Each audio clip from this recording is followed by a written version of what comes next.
Hello people, this is Ross on F1, and I still sound a bit croaky and feel a bit shit, but because I've had a cold and don't feel very well lately, but as I can't go to the gym because I still feel ill, and as I couldn't go to the gym anyway because it's snowing in Stafford, I thought I at least try and give you my next my next review. In this video, I'm gonna review the season of Red Bull Racing. So bear with me. And cheers for watching. And before I start, I would like to take this opportunity to remind you that it does take me a lot of effort to do these videos, and I do enjoy them. So if you like what you see and you've got a quid to spare, then you can either support me via Patreon or on my PayPal page, because as I said, I'm doing this because I love doing them, but they do take me about 4 hours to make in total. So I do actually spend quite a lot of time doing them, but I'm not begging, I'm just letting you know. Alright, so if you've got any spare change and would like to support me, why not do a good deed today and support me after watching this video. Alright, enough of the commercial stuff. Let's get on with this review. The Red Bull Racing team is the main team, Formula One team, which is owned by Dietrich Mateschitz, and yes, so it's the main team. In 2017, they retained their lineup of Daniel Ricciardo and Max Verstappen. Daniel Ricciardo scored 200 points over the course of the season, and whereas and Max Verstappen only scored 168 points. Despite this, Max Verstappen scored won 2 Grand Prix compared to Daniel Ricciardo's. He only won a single Grand Prix this season, and this is where I'm gonna start kind of comparing the two, because Max Verstappen had 7 DNFs. He didn't score. He didn't finish 7 races, which was incidentally at the time the same tally of, which was for a long time was the same tally of non-finishes compared to McLaren and Honda, and we all know how bad McLaren Honda did this season. So I think it's pretty remarkable that Max Verstappen managed to win the Malaysian Grand Prix and the Mexican Grand Prix, and Daniel Ricciardo only managed to win the Baku Grand Prix, which was, I I really think that Max Verstappen is the next big thing, and I think Red Bull are pretty lucky that that Daniel that Max Verstappen has signed a contract extension, which leaves him at the team till the end of 2020, I believe it is. However, what I don't get is that Daniel Ricciardo still hasn't signed a contract. So I reckon Daniel Ricciardo could be on his way to Ferrari. You know what I mean? He could be on his way to Ferrari, or even Mercedes at the end of 2018. But let me know what you guys think in the comments below. Anyway, I think that Red Bull have they kind of need to make sure that they've got a reliable car from the beginning of next season, right from the get-go, to give both Daniel and Max a fair chance of being in the championship fight. Whereas I personally believe that it is more likely that Max Verstappen is more likely, in my opinion, to be in that championship fight. Don't get me wrong, I've got nothing against Daniel Ricciardo, but I just don't think he's got the edge or let alone the ruthlessness that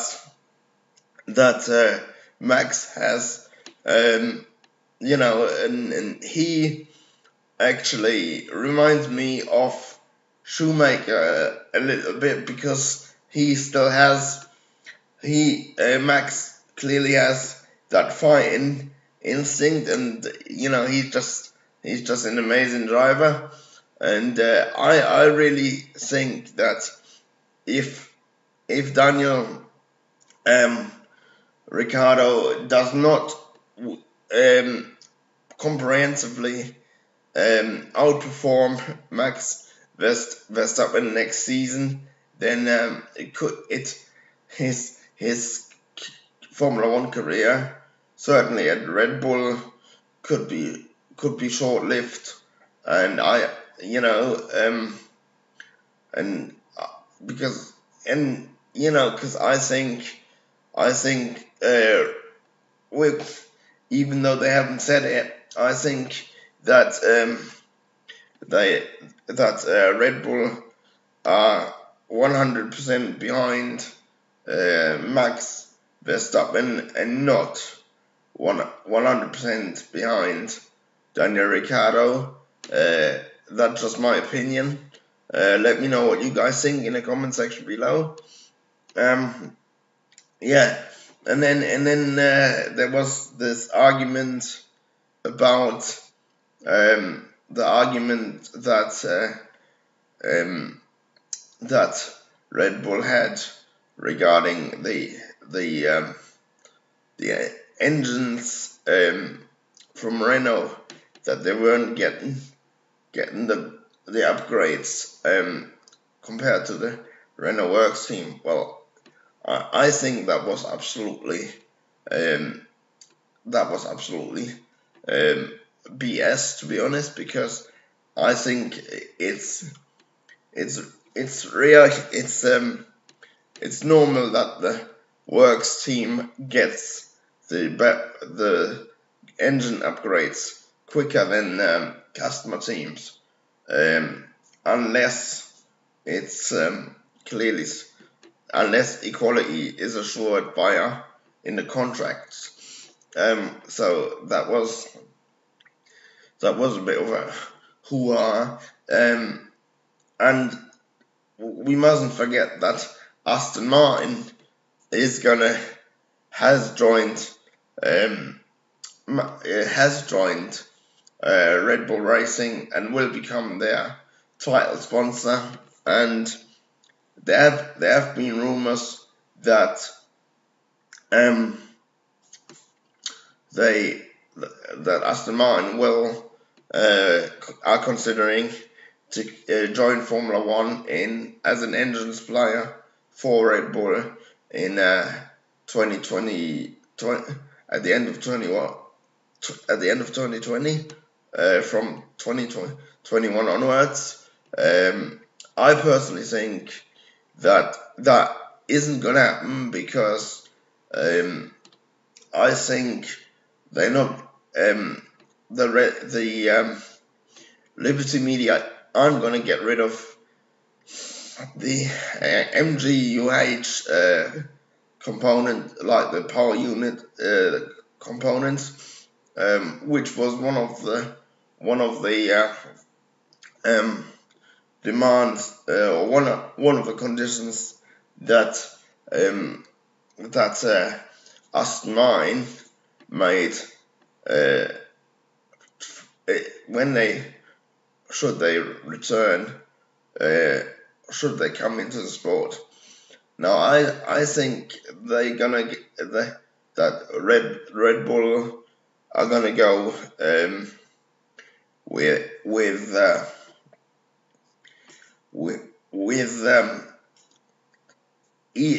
Honda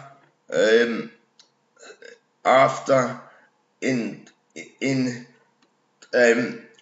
2019 onwards, and given that Toro Rosso have already will be supplied by Toro Rosso next year, and I think Honda is gonna supply Red Bull. Yes, because we all know that whatever Toro Rosso does, is likely gonna happen to Red Bull if it works out. And I think that we all know that Toro Rosso is sort of the proving ground before it gets to the main. Anything gets to the main team.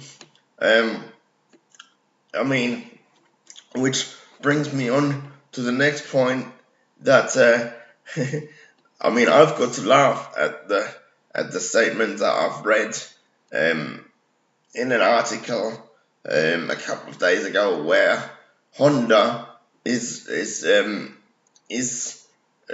looking to challenge for the top three teams in Formula One next year. Well, I think that's absolutely dream world. Firstly, because they were absolutely diabolical when they were with McLaren, hence the divorce after 3 years. And secondly, and more importantly, Toro Rosso is never going to be allowed to challenge the main Red Bull team. It's just not going to happen. I can't see it happening, and because they're always going to be that team is always going to be the water boy for Red Bull Racing. So I think I think there's no way that Red Bull Racing would allow Toro Rosso to fight them for third place should that ever occur. Let me know what you guys think in the comment section below. Yes. This concludes my review of the the 2017 Red Bull Racing season. Yes. So again, I would like to mention that these videos do take me a long time, and actually, if you like to support me, then follow the links in the description below, or just click on the Patreon button at the end of the video. And yes, I would really like it if you could support me. All right. If you can't afford to do so, then that's all right as well.